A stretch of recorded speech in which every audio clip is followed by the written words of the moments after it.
Ya kalau dari sisi rekomendasi mungkin ada satu hal yang dilupakan, terutama terkait dengan apa yang menjadi core utama ICW atau concern utama ICW, terutama dalam konteks penegakan dan pemberantasan korupsi. Gitu ya. Kalau kita bicara arsitektur kabinet, paling tidak ada 3 pos menteri yang menurut kami itu strategis, gitu ya, dan harus diisi oleh orang yang memiliki komitmen tinggi, integritas yang tinggi, begitu. Dan juga memiliki keberanian di dalam mendorong kerja-kerja, baik itu menciptakan tata kelola pemerintahan yang baik ataupun juga dalam kerja-kerja pemberantasan korupsi. Di antaranya ya Menteri Hukum dan HAM, kemudian Menteri Sekretaris Negara, dan berikutnya Jaksa Agung.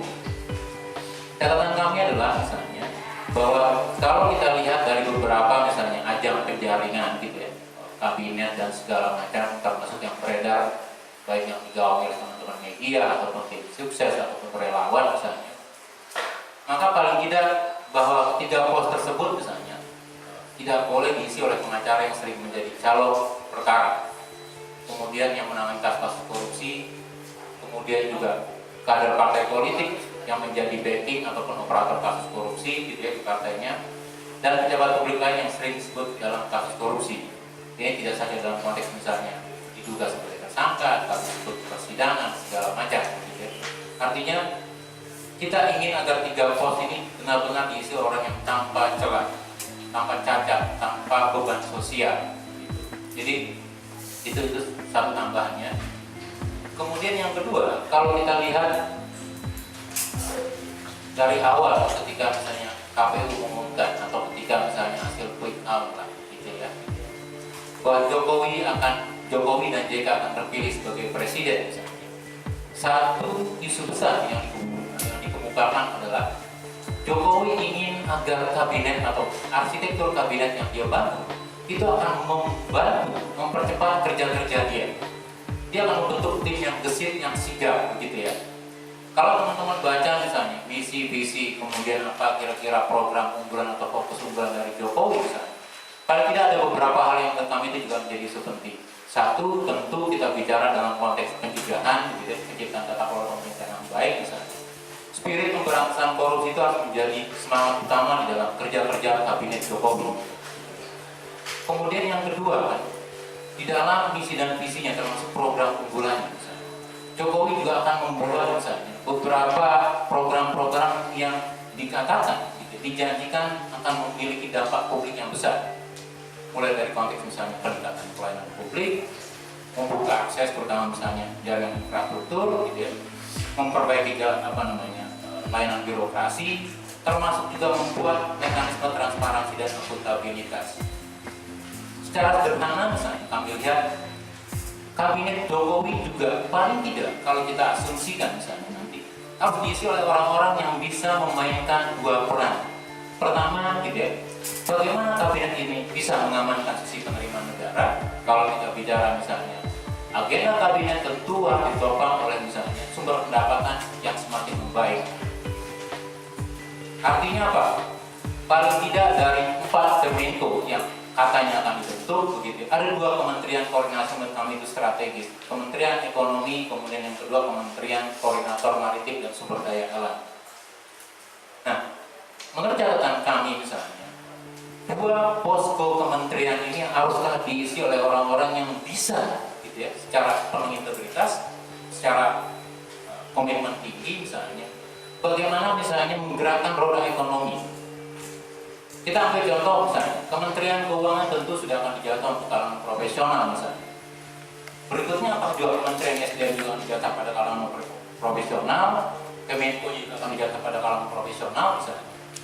Karena kalau kita lihat misalnya dalam sisi hulu penerimaan negara gitu ya, kalau teman-teman kemarin baca misalnya Pak SBY begitu senang gitu ya mengenai laporan Pak Budiono gitu ya. Pak Budiono melaporkan berdasarkan Impres 1 2011 kita sudah berhasil menyelamatkan hampir 2,6 triliun dari persoalan-persoalan perpajakan.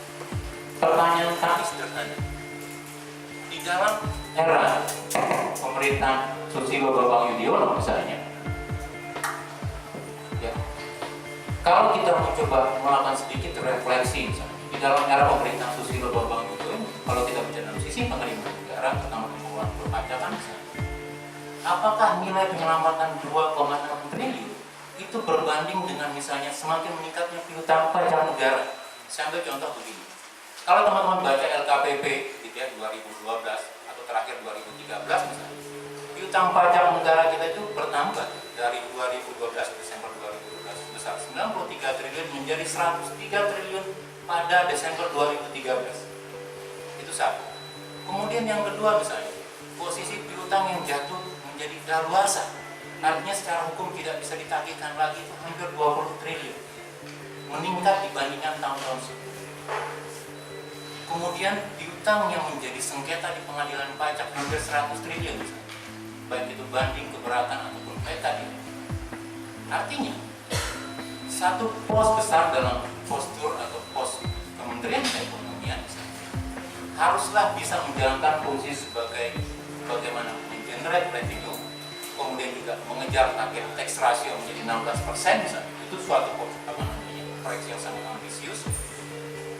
Nah, kemudian yang kedua, kalau kita lihat juga menjadi catatan penting di kami adalah misalnya terkait misalnya penerimaan negara non pajak PNBP, khususnya untuk sumber daya alam, pertambangan, kehutanan, gitu ya, termasuk juga PNBP di sektor kalau kita mau detailkan lagi misalnya, entah itu perikanan, telekomunikasi, kepolisian misalnya.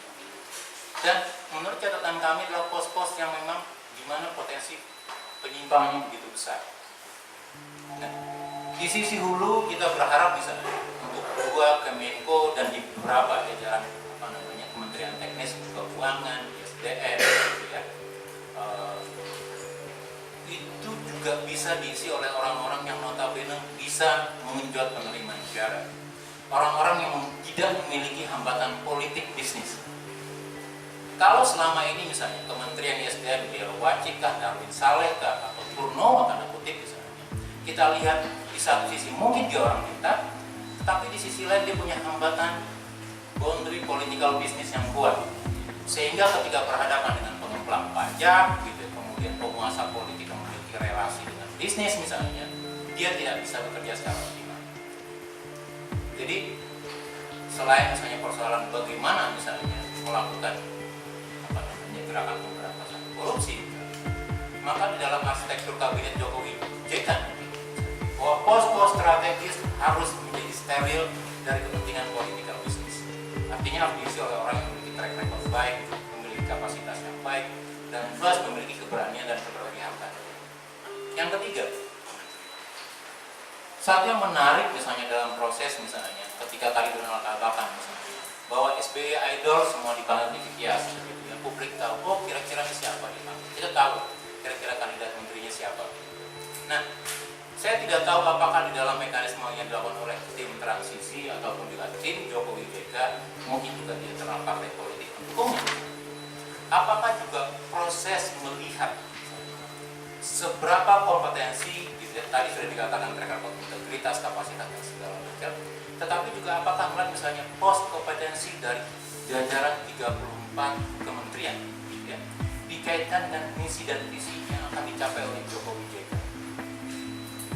Kalau teman-teman lihat misalnya, ICW juga pernah menyampaikan program, artinya 5 arah pemberantasan korupsi, kemudian program 100 hari misalnya. Maka ketika nanti dalam melakukan seleksi anggota kabinet termasuk mengumumkan arsitektur kabinet yang baru, Jokowi JK menyampaikan kepada publik apa reasoning dari pembentukan arsitektur kabinet seperti ini, pembentukan menteri ini, kemudian kenapa si A ditunjuk menjadi menteri. Publik juga disampaikan misalnya apa kira-kira target yang diberikan untuk masing-masing kementerian, gitu ya. Apa target dalam jangka pendek 100 hari, apa target dalam 1 tahun, dan apa target di dalam 5 tahun. Kemudian apa yang akan menjadi indikator atau kriteria ketika target itu tidak terpenuhi. Artinya apa? Dimungkinkan memang dalam jangka waktu misalnya setahun, 2 tahun, paling tidak setahun misalnya, kalau publik menilai misalnya kementerian A itu tidak perform, menterinya tidak bisa menjalankan misi dan visi yang diamanatkan ataupun tidak visi-visi pembangunan misalnya, publik juga memungkinkan untuk meminta mengganti menteri. Tapi caranya bagaimana? Ya tentu misalnya Jokowi JK harus mengumumkan target kerja-kerja untuk para pembantunya, baik itu jangka pendek, jangka menengah, begitu ya. Termasuk misalnya bagaimana mekanisme pengawasan.